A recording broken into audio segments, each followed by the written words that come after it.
My dad works in B2B marketing. He came by my school for career day and said he was a big ROAS man. Then he told everyone how much he loved calculating his return on ad spend.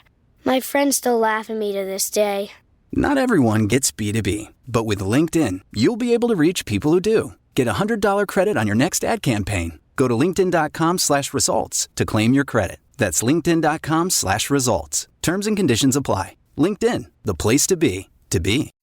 This new year, take charge of your health with Organifi Green Juice. If you're anything like me, you could use more energy in your day, and it's so helpful to find simple, effective ways to replenish our bodies in the ways that they need. It turns out that two main factors in low energy are chronic stress and a lack of nutrition. Organifi creates delicious superfood blends that address both of these problems. One of my favorites is Organifi Green Juice. It includes essential superfoods and a clinical dose of ashwagandha that helps to reduce stress and support healthy cortisol levels. It's incredibly easy to use. You simply mix it with water or your favorite beverage while on the go, and it tastes fantastic. I love it in the morning before I head out for my day. Organifi takes pride in offering the best tasting superfood products on the market at a price that works out to less than $3 a day. You can experience Organifi's high quality superfoods without breaking the bank. Head over to www.organifi.com/bestofyou and use code bestofyou for 20% off your entire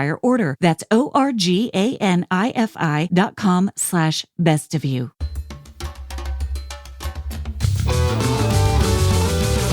Hey everyone, I'm Dr. Alison, and I'm so glad you're here to discover what brings out the best of you. This podcast is all about breaking free from painful patterns, mending the past, and discovering our true selves in God. I can't wait to get started as we learn together how to become the best version of who we are with God's help. Hey everyone, and welcome back to this week's episode of the Best of You podcast. I am so thrilled you're here for this episode because we are diving into something that honestly I couldn't stop thinking about. You know, when you have those moments when you come across an idea or you're reading a book and starts to connect just a whole bunch of dots. In this case, it kind of began to pull together a bunch of different threads from my own life. And that's exactly what happened as I was reading today's guest's book all the way to the very end, toward the end, when he actually literally mentions the internal family systems model, which I was shocked by. I didn't know that this author was familiar with that model and that there were definitely threads of that throughout this book. Now, if you've been around this podcast for a while, you know that we talk a lot about internal family systems, IFS. If you're new to the podcast, this is a powerful way of understanding the different parts of ourselves and how these different parts of us shape our behaviors, our emotions, and are often a huge part of our healing, of becoming more integrated and becoming more whole. And it's the topic of my first book that I wrote with Kimberly Miller called Boundaries for Your Soul. And so today, to my surprise, my guest and I end up taking that conversation into the intersection of IFS with mysticism. Now, mysticism can kind of sound like this lofty word that's sort of reserved for saints who go out into the desert for weeks without food, or whatever image you have in your mind about that word. It's really just a way of describing a deeper, more experiential, more deeply intimate side of our faith. And as my guest will share with us today, it's how he believes we all should be living in this world as children of God. And I had no idea until John and I started talking that there's a way in which how I personally experienced IFS that he describes as a form of mysticism. And so this conversation was really fun. I have to admit, when I listened back to it for the first time, I felt a little embarrassed or a little chagrined because I talk a lot in this episode. I just couldn't help myself. John's book resonated so deeply with different parts of my own story. He comes at these topics from a different angle, but we wind up at very similar places. And so I found so many overlaps that I wanted to kind of have this conversation with him as two people who have sort of been circling around different wells and arriving at some similar themes from different places. And so it was just a really fun conversation for me to have with John. I really hope you will find it enjoyable as well. well. I promise you, though, if you're someone who came to this podcast because of my work in Boundaries for Your Soul, you'll be fascinated by this episode. Or if you're just someone who has felt stuck in overanalyzing your faith, right? Where there's sort of this divide between what you believe and what you know to be true in your mind and what you experience in your heart. I really think this episode and John's newest book is going to speak to you. So let me introduce to you today's guest. I don't think he is new to most of you. John Eldredge is a New York Times bestselling author. He's a counselor and a teacher who has spent decades helping people recover their hearts and encounter the presence of God in a deeply personal way. You may know him from his book, The Sacred Romance, which is how I was first introduced to his work. But today we're talking about his latest book, where he invites us to reclaim an ancient way of connecting with God, not through self-help formulas or mental gymnastics or trying to will ourselves into believing certain things that we don't really feel, but instead through the life of what John calls the ordinary mystic. The book is called Experience Jesus Really: Finding Refuge, Strength, and Wonder Through Everyday Encounters with God. We talk about why so many of us have lost touch with wonder and mystery and deep personal encounters with God, and how our modern world often keeps us stuck in left brain pragmatism, and how reclaiming this connection with Jesus isn't just for a select few. It's actually how God designed us to live. And please stick around to the end of our conversation, because John shares a simple but profound practice that can help you start experiencing this shift in your own life today. It's something I wasn't expecting, and it left me thinking about my own faith and how I relate to God in a new way. I cannot wait for you to hear this conversation. Please enjoy my conversation with John Eldredge. Well, John, I am just so thrilled to get to meet you for the first time and to have you on the podcast today. Thank you so much for being here. You know, I'm surprised that this is our first meeting, given the similarity of our work. I know. And so I feel like I'm meeting a friend. I feel the same. I mean, I've known your work for a long time, and you've informed a lot of my own thinking from early on when I was trying to figure out how to bring together, faith with psychology, which was really my journey. And you were one of those early voices, really trying to help us understand the inner work from that faithful perspective. So I'm just really grateful for you and grateful to talk to you about this new book. It just, intersects with so much of my own life in so many ways. So I'm thrilled to have this conversation with you. Great. Me too.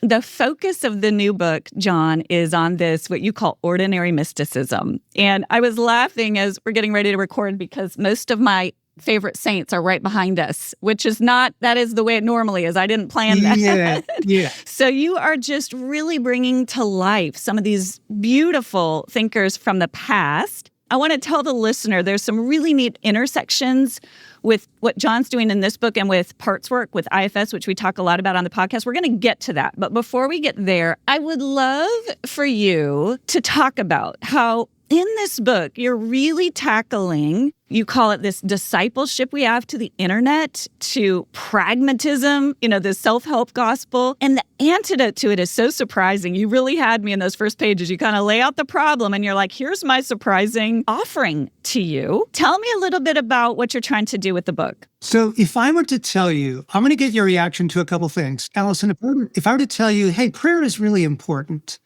you would go, sure. If I were to tell you, hey, I just saw this study that shows the neuroscience of these nuns and how prayer shaped them over time, you would go, oh, that's so cool. We are such disciples of the internet. We've been trained. None of us meant this to happen to us. It is the world we grew up in. We believe that the latest science is the coolest thing in the world. We believe that you can get to the bottom of any mystery, you can uncover any cover-up. And we also have come to fear and distrust anything that's right brain, anything that's intuitive, right, that is apprehending truth through other means than reason. Yep. That's the scary stuff. The problem is we are weary from this way of life. We are all such pragmatists and materialists. And meanwhile, the soul is starving for the rest of God, for the rest of reality, right? So the surprise that you alluded to is the way out of the current madness is to become an ordinary mystic. It's such a great, I love it because it just captures me. It's like, oh, it's not a 5-step plan. And I intellectually know that the 5-step plans rarely work, but I've been so conditioned by our culture, to your point, that in your book, you're just really taking us back into this way of being that has become so foreign to us. Tell us a little bit, what do you mean? What do you mean by an ordinary mystic? Yeah, and let me say, foreign to us in this current moment, folks. You don't realize what a hostage you are to this moment. This is normative. If you read the lives of the saints down through the ages, I mean, Protestant, Catholic, Orthodox, you read the lives of these beautiful women and men, there is a very common theme of a rich experience of Jesus. Yes. Yes. And there is a way into that, okay? It is by adopting, it's almost by saying to yourself, I'm going to become an ordinary mystic. I'm not going to fear mystery. I'm going to embrace it.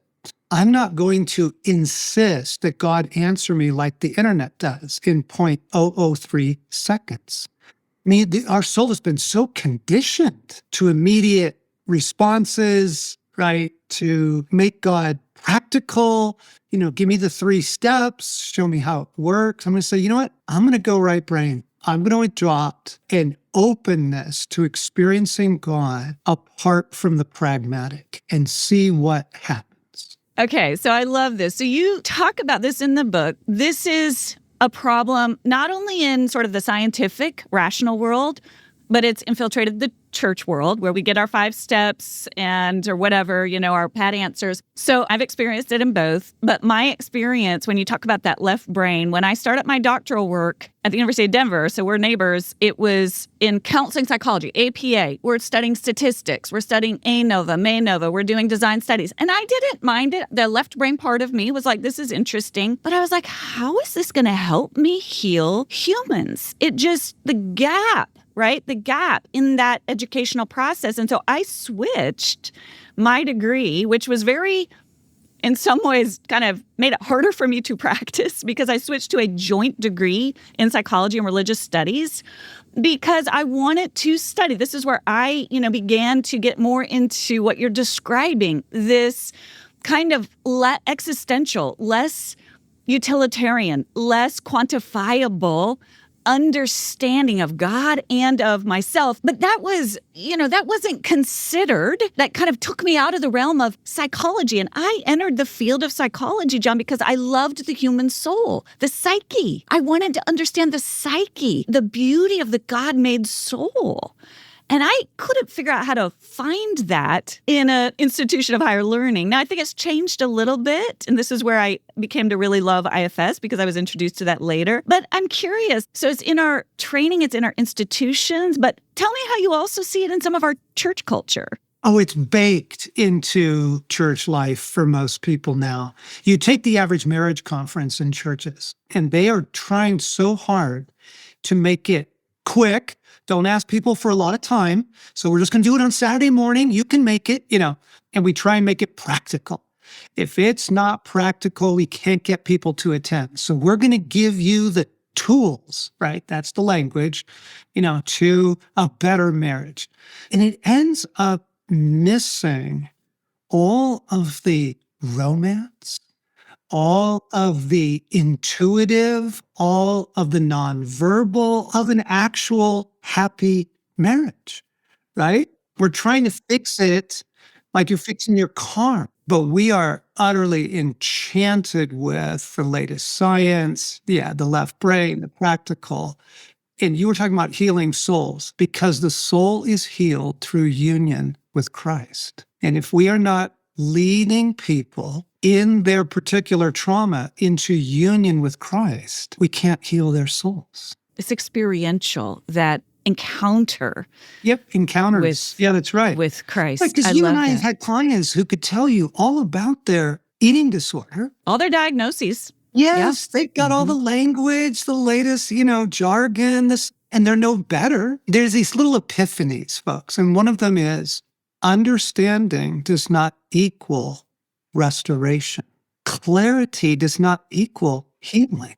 That's that left brain, right? I can have all the knowledge in the world if it doesn't translate into the soul and bring me into that encounter with Christ. So one of the things I love about your book, I had mentioned to you, this has been such a great week for me, a beautiful gift of a week, because I got to interview Dan Allender yesterday, and I know you guys are good friends. And both of your books, I just got to read. And here's what's interesting. I want to try to put that into words. He tells stories from his own marriage. There's very little how-to. Yours, you tell story after story of these mystics.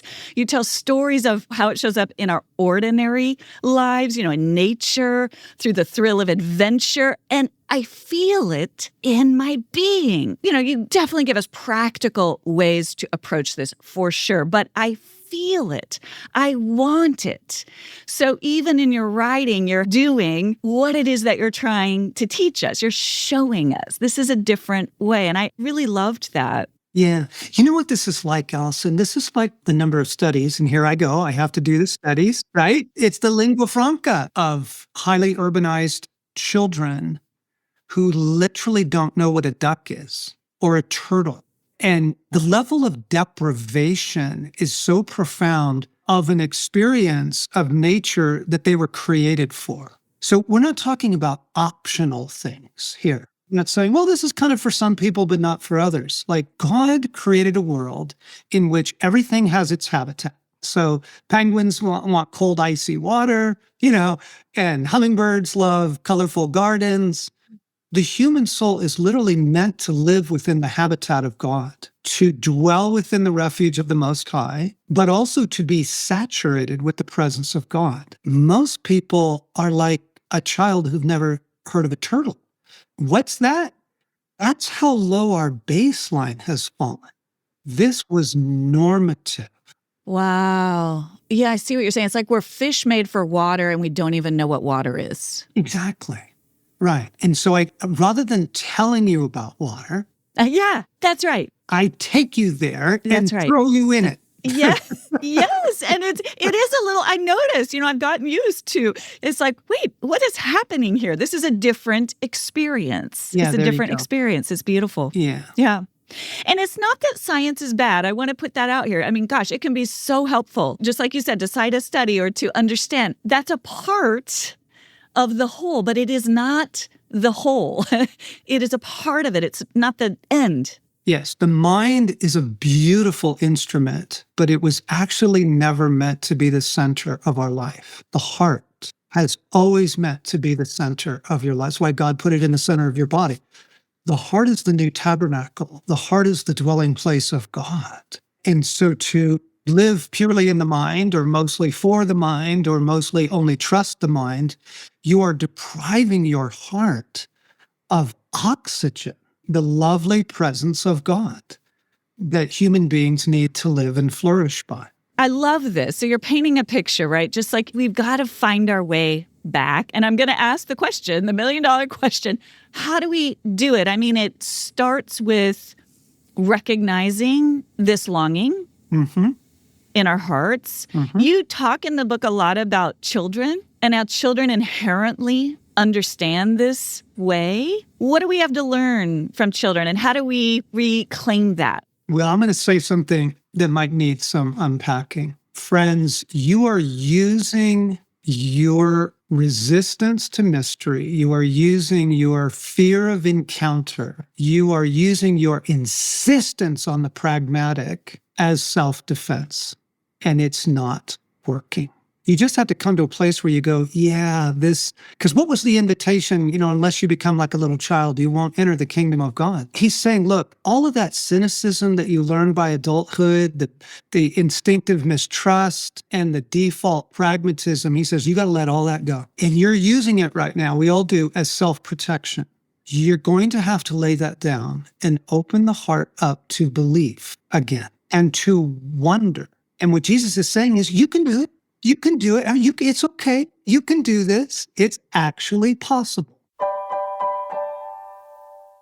This show is sponsored by BetterHelp. We hear a lot about relationship red flags. I've even talked quite a bit about them on this podcast. They're things to avoid in our friends, partners, or even in ourselves. But what about the green flags? What does a healthy, thriving relationship actually look like? And here's the real question. Are you embodying those green flags yourself? This is where therapy can help. We talk about it all the time on the podcast. Therapy is an incredible tool to identify what healthy relationships look like, to practice positive habits and work on being your best self. Whether you're navigating a marriage, dating, building friendships, or simply working on your personal growth, therapy helps you form connections that truly love you back. BetterHelp makes starting therapy easy and accessible. It's fully online, so you can work with one of their 30,000 credentialed therapists from the comfort of your own home, and you can switch therapists anytime at no additional cost. It's affordable, convenient, and has already helped over 5 million people worldwide. Discover your relationship green flags with BetterHelp. Visit betterhelp.com/bestofyou today to get 10% off your first month.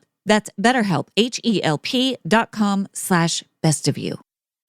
Who doesn't love a little luxury every once in a while? I know I do, but let's face it, luxury doesn't always fit within the budget until I discovered Quince. Quince is my go-to for affordable luxury essentials, and let me tell you, they deliver. Just last week, I snagged their 100% washable silk skirt for under $60. Yes, under $60, and it's absolutely gorgeous. It's elegant, it's versatile, it's comfortable. I've paired it with heels for a night out. I've paired it with sneakers for a more casual look. And every time it feels like I'm wearing something straight off the runway. Quince offers everything from Mongolian cashmere sweaters starting at $50 to washable silk tops and dresses to 14 karat gold jewelry, all at prices 50 to 80% less than similar brands. How do they do this? They cut out the middleman and they work directly with top factories. Plus, they're committed to ethical, responsible manufacturing. Give yourself the luxury you deserve with Quince. Go to quince.com/bestofyou for free shipping on your order and 365-day returns. That's QUINCE.com/bestofyou to get free shipping and 365-day returns. Quince.com/bestofyou.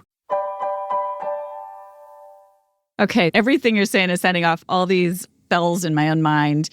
So when I was into this doctoral program, years in, left brain, online, kind of had lost access to, I started to have a lot of anxiety. You know, this was in my early 30s, and I had to take time away. And I listened for the first time, and it sounds woo-woo. And this is what is, I think, sometimes challenging for Christians. There was this deep thing inside of me. I understand it now, but at the time it was just like, I want to act. I want to be in a play. And the idea was I wanted to play. And for some reason, because I was so at rock bottom, I couldn't stop having panic attacks. Everything I'd been trying, the left brain had failed me. It created, I think, and again, we'll get into the IFS stuff, but in IFS terms, that exiled child in me that used to love to play dress up and be silly and just create and not have to have a reason for doing things. So I signed up and took an acting class. And I reconnected with that imagination. And it was more therapeutic. And here's the thing, John, that's so interesting for our field is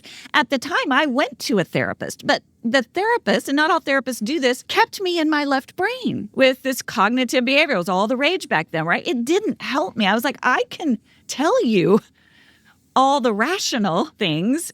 And it was that acting class where I began to find my heart, to your point, and it brings tears to my eyes because at the time I felt like I didn't know how to make sense of that in my Christian context.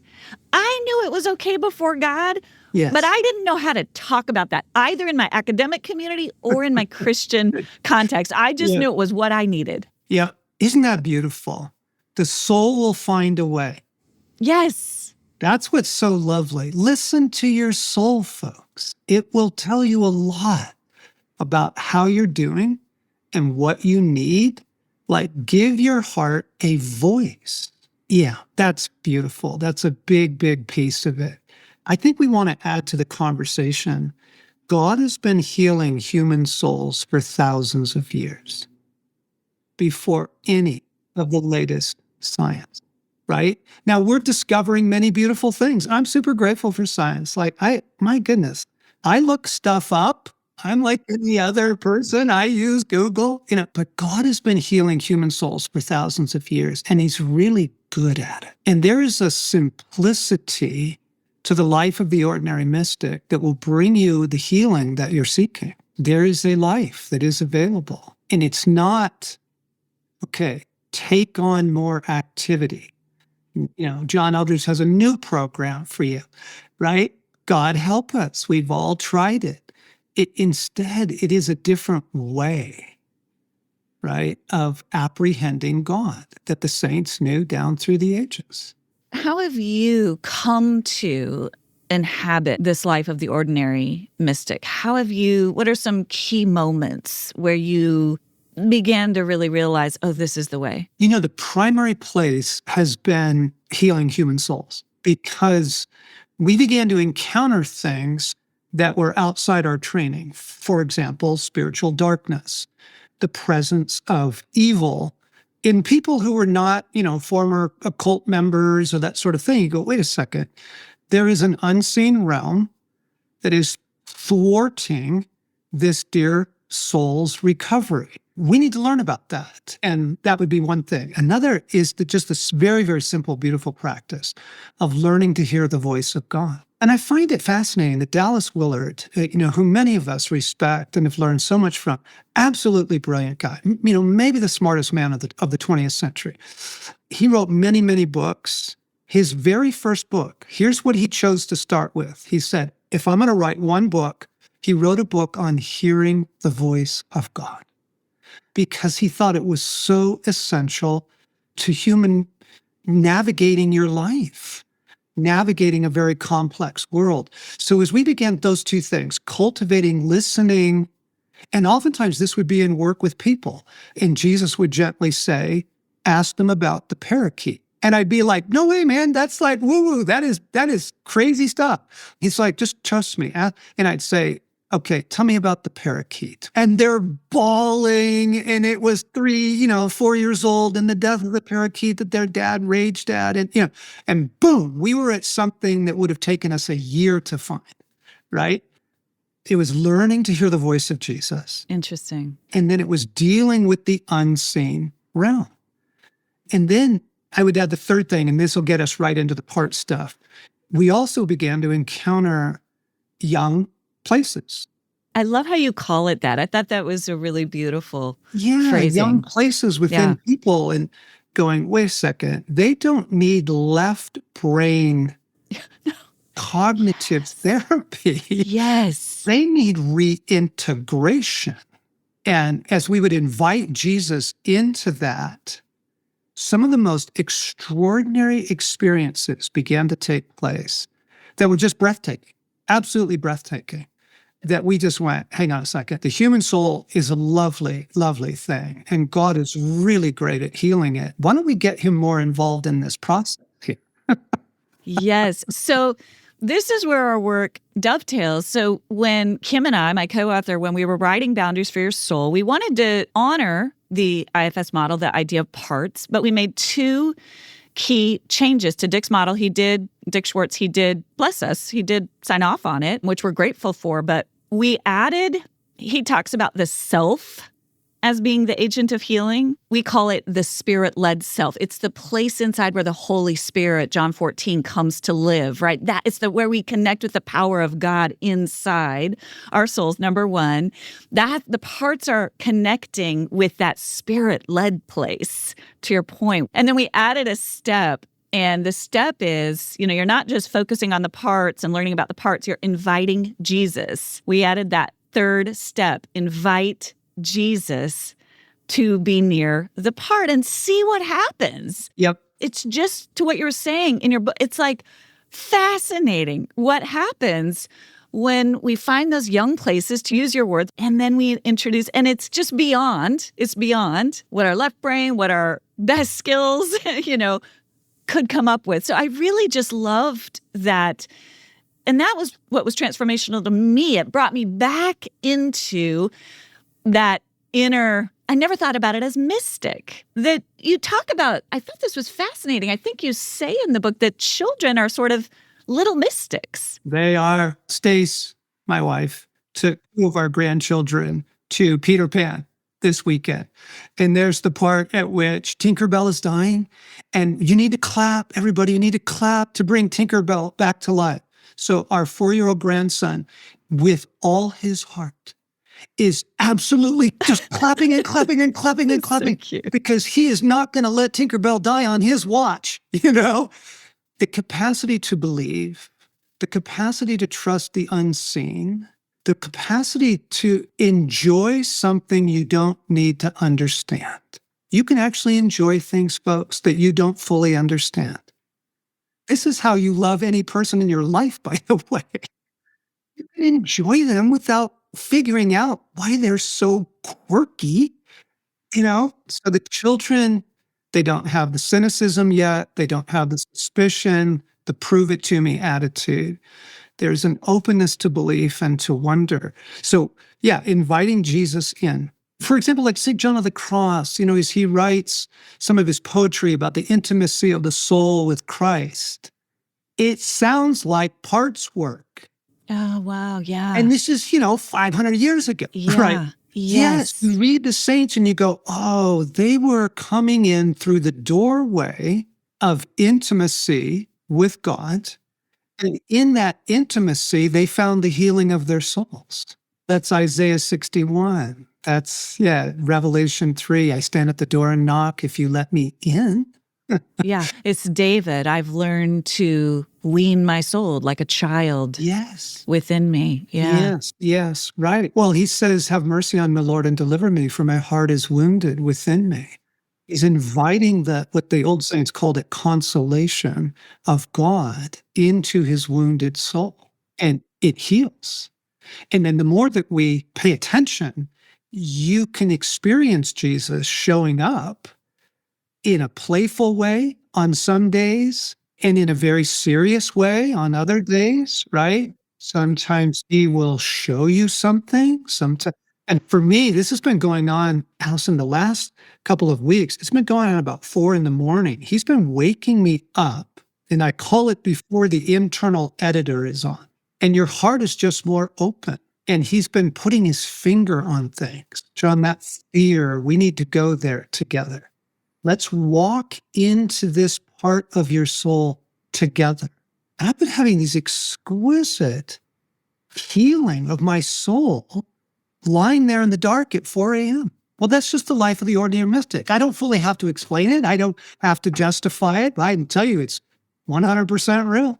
I get it. And that's that same, it sounds revolutionary, but it's actually, this is the way it's been. This is the way it's been. I love that, the way you phrase that we go there together, where there's a withness to it. Yes, very much so. Because the mistake that many people make is they ask God to heal their soul from a distance.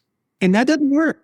Okay, so this was exactly where I wanted to go with this. Tell me what you mean by that. Because the door opens from the inside. Jesus will never, ever kick the door in. He just doesn't do it. I mean, you see this. He'll let people go 30, 40 years in their rage or their addiction or whatever. He won't crash the door down because he's very gentle with human souls. So you have to go there in your soul and open the door from the inside to Jesus. Ask him to walk in, and together you take the healing journey. Okay, so this is to your point about the heart is at the center. So being, again, someone who can really go into my left brain, what I got from this as I was reading your book, and it was so funny, even reading, because I can still do it, right? I can flip into that. And this is not a book one can read with their left brain, right? Only with your left brain. No, only, right. Yes, you can. It's beautifully constructed, but all your work, John, it's beautiful. It's an experience in and of itself. You're going into those places as you read. It's beautiful. It's a gift. So I was thinking about that, but when you just said that, I thought early in my Christian walk, I theologically knew a lot of knowledge. I loved God. There was an experiential, emotional component, but I experienced it as inviting God in from the outside. But what you just said, that's it.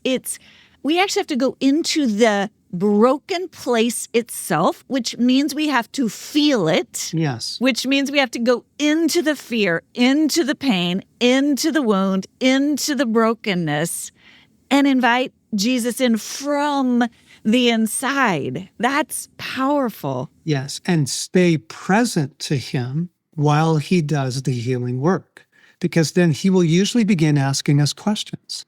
And he'll often start with young places. He usually asks the young place, what are you feeling? He gives them a voice, because older us has been, exiling them for decades. Shaming them and all that. Yeah. He gives them a voice. And what's really precious, gang, is the young places typically gravitate to Jesus very, very quickly. They know he's good and they know he's a healer, okay? And so he'll ask questions like, where are you? And then they'll say, in my bedroom, or usually in the location the trauma took place, right? Or in the location they used to feel safe. So I'm in the backyard, I'm at school on the playground, on the swings, that kind of thing. And Jesus, again, in his gentleness, will say, can I come and be with you? And this was your work, right, is let Jesus come to the part, right? And then to watch it from there. There was this lovely, lovely session where he comes to this young little girl, and then what Christ always wants to do is remove them from the painful memory, right? So this is a little bit of like the theophostic approach. But he paused and he asked the little girl, what would you like to do? They were looking at the house that she had been abused in as a child.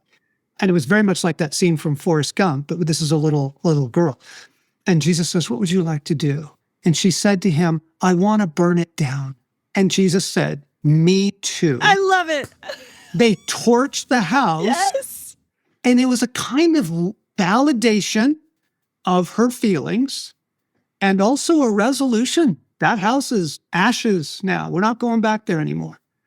And then what he will typically do is he will take the young places and say, I want to show you where I live within Alison, in the center of your being. They get to come home. They get to come back into an integrated life. And it's empowering. There's a healing moment there, that in that mystical way, something real happens. Yes. It's real. I know. Because the thing is, gang, like, we didn't have to use, none of the mystics called themselves mystics. That was the historical appellation that was given to them later. They just called themselves friends of God or lovers of Jesus, right? This is normal, folks. This is not wacky taffy. You're simply describing the rest of reality. The unseen realm, the internal world, it's just the rest of reality. It's no less real than your car, your coffee cup, your table.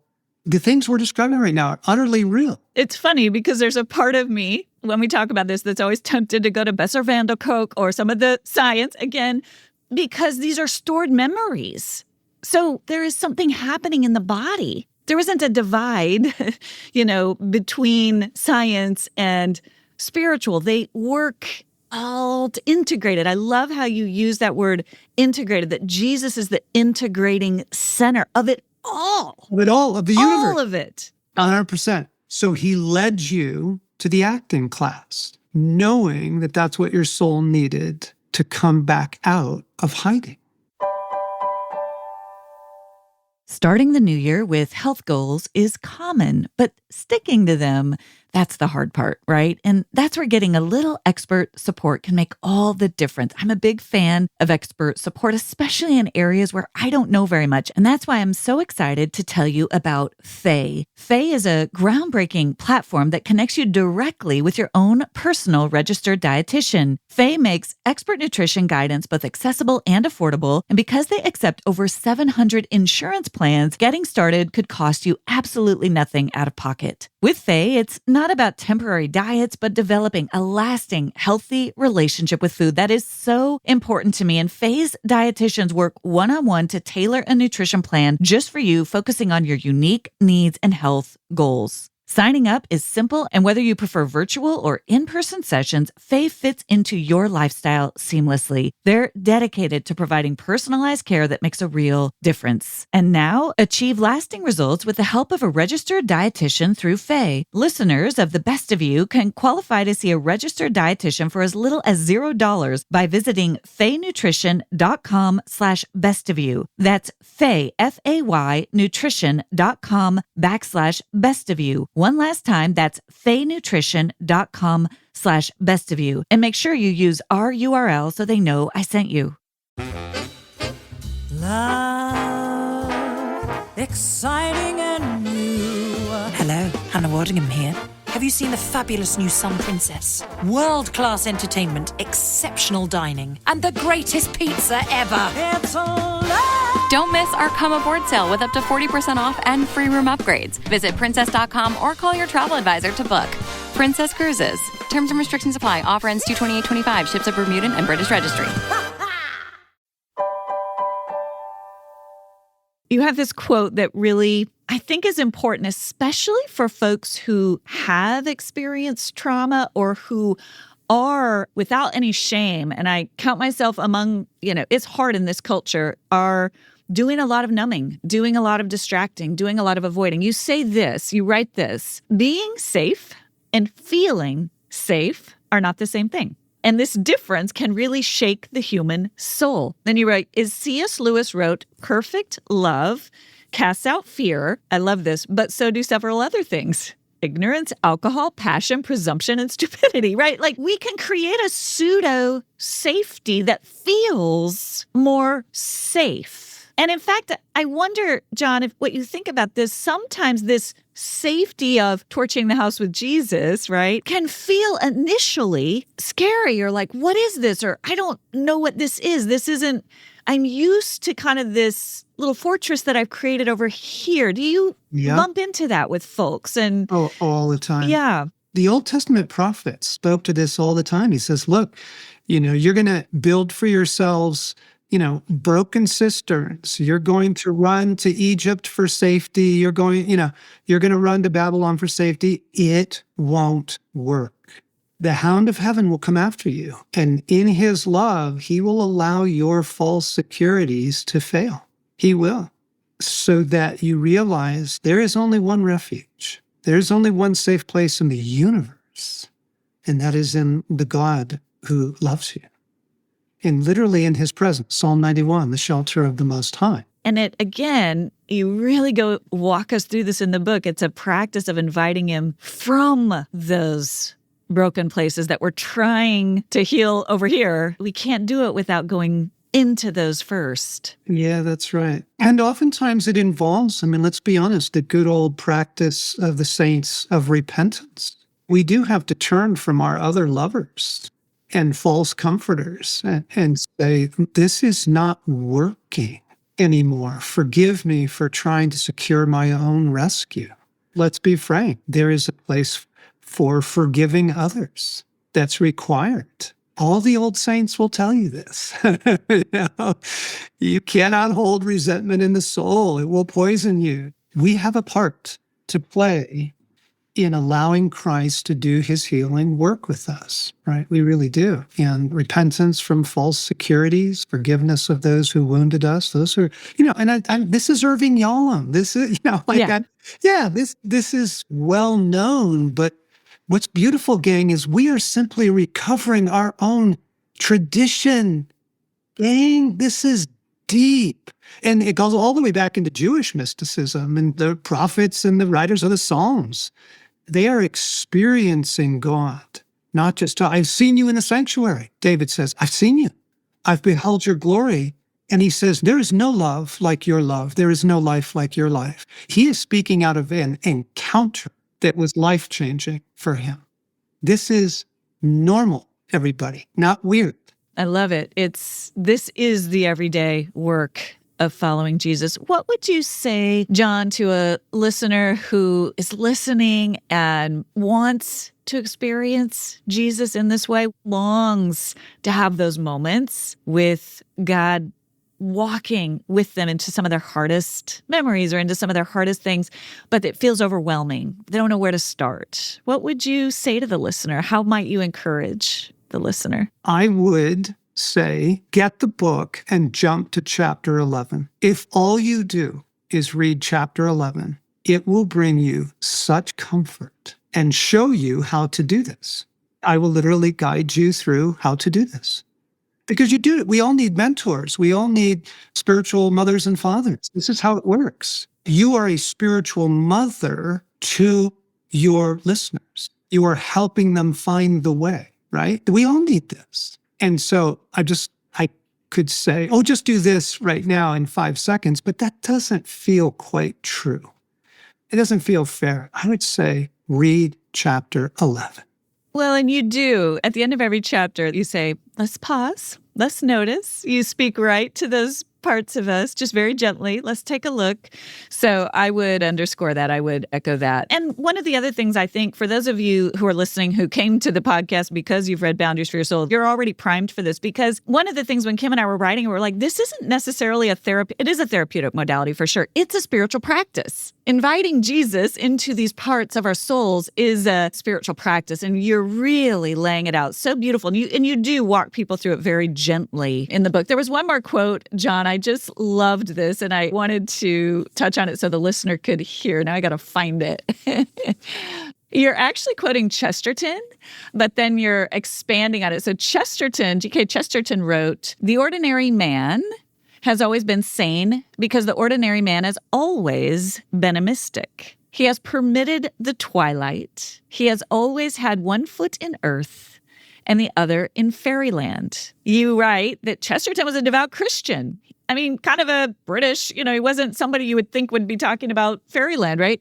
What he meant by fairyland, the world of wonder and mystery children accept as real, and which Christians understand to be the beautiful unseen realm, the rest of the kingdom of God, 1 foot on earth and 1 foot in the realm the scriptures call the heavens, which is no less real. Yep, that's it. That's what we're after here. We're not trying to leave reality. That doesn't work. That's escapism. But we're trying to bring a little bit more of heaven into the rough places here on earth. I just thought that was so beautiful. Yes, because you are an amphibian, friends. You literally have an amphibious nature. You are created to live within the world of bike rides and road trips and dinner with friends. And you inhabit a world filled with angels and the presence of God. When Jesus talks about the river of life, for example, in John 7, it's not like a fantasy. It's not fairy dust. He's like, this is real. This will flow from your inmost being. Okay, so the rest of reality is this beautiful kingdom that we actually need for our well-being. If you take a frog, a true amphibian, and you put it only in water, it dies. If you put it only on land, it dies. It needs both realms. So do human beings. You can't live without the presence of God. That's beautiful. It's just a gorgeous book. John, tell people, where can people go to find the book? Are there any, I'm not sure if you're doing pre-order type of bonuses for folks if they find it? No, not really. I kind of gave all that up years ago. Good for you. Go get it where you get your books. I love it. And I would say if you like audiobooks, I read the audiobook and I got permission to riff. And so in the audiobook, I go off script, I explain things a little more. And then when it's time to pray, I lead you through those prayers. And we play some music and we take you into the experience. So the audiobook's really lovely as well. I love that. I have 2 questions I like to ask my guests as we end. John, what would you say to the younger you, the younger place inside of you from where you are now? You're going to be okay. You're going to be okay. There is so much scrambling that we do when we're young. There's so much fear-based striving that is not true. It's not true. You're going to be okay. You are deeply loved. You are seen by heaven. You are watched over by myriads of angels right now. You're going to be okay. I love that. What's bringing out the best of you right now? Oh, 2 things. 1, my wife, who is marvelous. And 2, having grandchildren is the most disruptive experience in the world. Other little mystics. There's no clock. There's no clock. And there's no calendar. Kind of thing. When Poppy is in the room, it's pay attention to me. You don't hurry past me. There's no efficiency. There's no pragmatism. None of that works. I am being forced to get down on my hands and knees and be utterly present to this precious little heart and surrender my agenda. Holy smokes, man. You don't need spiritual formation. Spend an afternoon with a 3-year-old. You will discover all of your sin, all of your addictions, and you will be invited into literally walk at the pace of a 3-year-old down the street. It is so disruptive. It's healing. It's like, oh my gosh, I had no idea how driven I was. Yeah, so they're transforming me. That's cool that we get another shot at that. You know, it's like you get a shot when you're younger, but then you get another shot at kind of that slowing down as you have grandkids. That's beautiful. I love it. Thank you. Thanks so much for writing the book, for all that you've done all these years to inspire so many of us, and just really grateful for your time today. Thanks, Alison. Bless your work. Bless what you're offering to people and leading them into. Well done. I will take that in younger places of my heart. Thank you. Yeah. Thank you for joining me for this week's episode of The Best of You. It would mean so much if you'd take a moment to subscribe. You can go to Apple, Spotify, Amazon Music, or wherever you listen to podcasts and click the plus or follow button. That will ensure you don't miss an episode, and it helps get the word out to others. While you're there, I'd love it if you'd leave your 5-star review. I look forward to seeing you back here next Thursday. And remember, as you become the best of who you are, you honor God, you heal others, and you stay true to your God-given self.